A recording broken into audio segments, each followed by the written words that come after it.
नमस्कार बच्चों, मेरे YouTube चैनल पर आपका स्वागत है। आज हम कक्षा 7 की पाठ्य पुस्तक का 14वां पाठ खान पान की बदलती तस्वीर पढ़ेंगे। बच्चों, पाठ का सारांश रूप पढ़ने से पहले मैं आपको लेखक के बारे में जानकारी देना चाहती हूँ। प्रयाग शुक्ल का जन्म 28 मई 1940 कलकत्ता, पश्चिम बंगाल, भारत में हुआ था। ये हिंदी के कवि, कला समीक्षक, अनुवाद एवं कहानीकार हैं। ये साहित्य अकादमी का अनुवाद पुरस्कार, शरद जोशी सम्मान एवं द्विज देव सम्मान से सम्मानित हैं। इनकी प्रमुख रचनाएं हैं कविता संभव, यह एक दिन है, रात का पेड़, अधूरी चीजें तमाम, यह जो हरा है। शुक्ल जी ललित कला अकादमी की हिंदी पत्रिका समकालीन कला के अतिथि संपादक रहे। कल्पना के संपादक मंडल में, दिनमान के संपादकीय विभाग में, इसके बाद दैनिक नव भारत टाइम्स के संपादकीय विभाग में द्विज देव सम्मान से सम्मानित हुए। बच्चों, ये तो था लेखक का परिचय। अब हम इस पाठ का सारांश रूप पढ़ेंगे।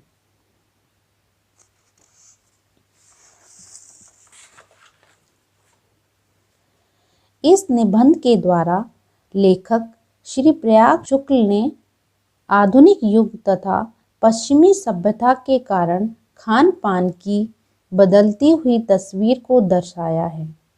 पिछले 10-15 वर्षों से हमारे देश की खान पान की संस्कृति में बहुत बदलाव आया है।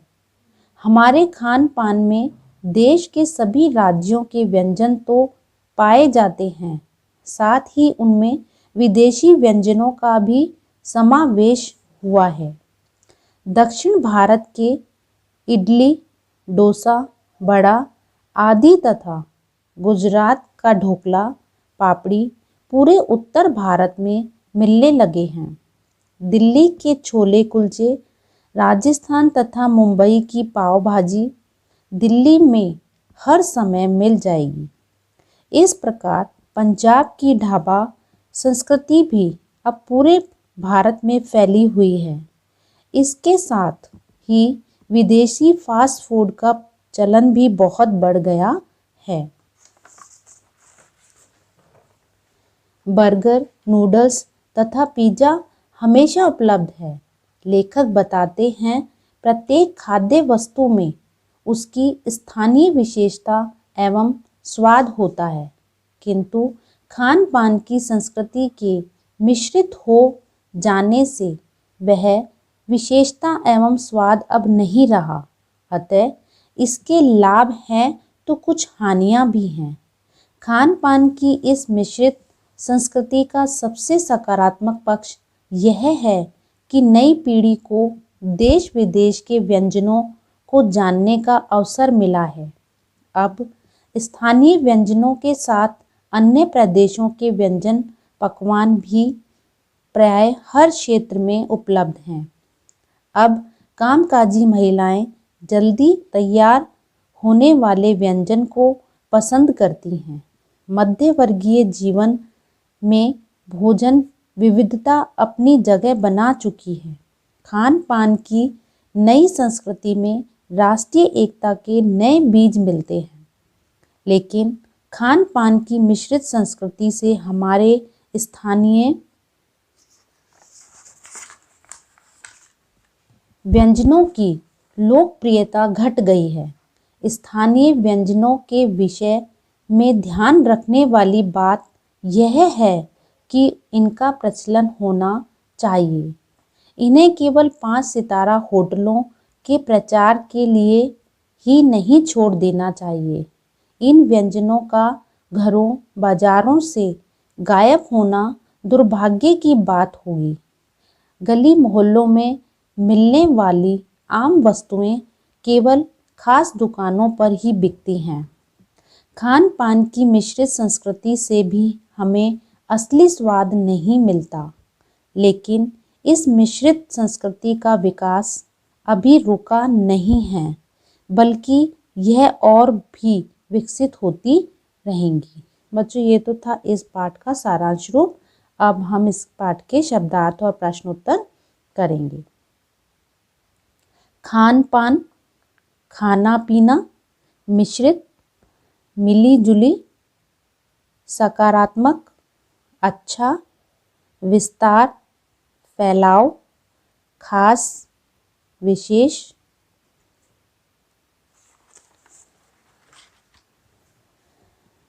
विविधता, भिन्नता, स्थानीय, किसी विशेष स्थान का, आम, सामान्य, खास, विशेष, अवसर, मौका। प्रश्न पहला, खान पान की मिश्रित संस्कृति से लेखक का क्या मतलब है, लिखिए। उत्तर, खान पान की मिश्रित संस्कृति से लेखक का तात्पर्य है कि स्थानीय व्यंजन के साथ साथ अन्य प्रदेशों, देशों के व्यंजन, पकवान दूसरे देश में उपलब्ध होते हैं। जिस प्रकार अब इडली, डोसा, सांभर आदि व्यंजन दक्षिण भारत से निकलकर देश विदेश में फैल गए हैं। आजकल प्राय हर घर में व्यस्त के चलते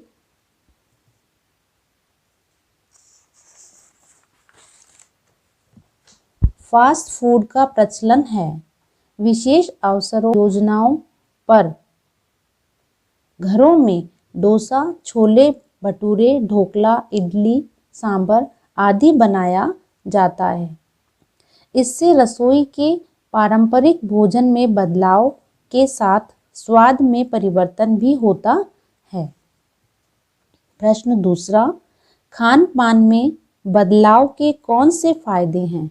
फिर लेखक इस बदलाव को लेकर चिंतित क्यों हैं? उत्तर, खान पान में बदलाव होने से गृहिणियों व कामकाजी महिलाओं के लिए विविध व्यंजन आसानी से जल्दी बना सकना संभव हुआ है। इसमें समय की बचत व परिश्रम कम लगता है। नई पीढ़ी को देश विदेश के विभिन्न व्यंजनों को जानने का अवसर मिलता है। खान पान में आए बदलाव से नई संस्कृति विकसित हुई है।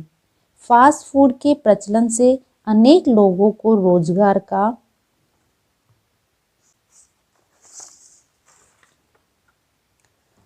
अवसर मिला है। फास्ट फूड की चकाचौंध से स्थानीय व्यंजनों, पकवानों को कोई नहीं पूछता है। फास्ट फूड स्वादिष्ट भले ही लगें, पर पौष्टिक नहीं होता है। स्थानीय व्यंजन बाजारों से गायब होते जा रहे हैं। लेखक इसलिए खान पान के बदलाव को लेकर चिंतित हैं। प्रश्न तीसरा, खान पान के मामले में स्थानीयता का क्या अर्थ है?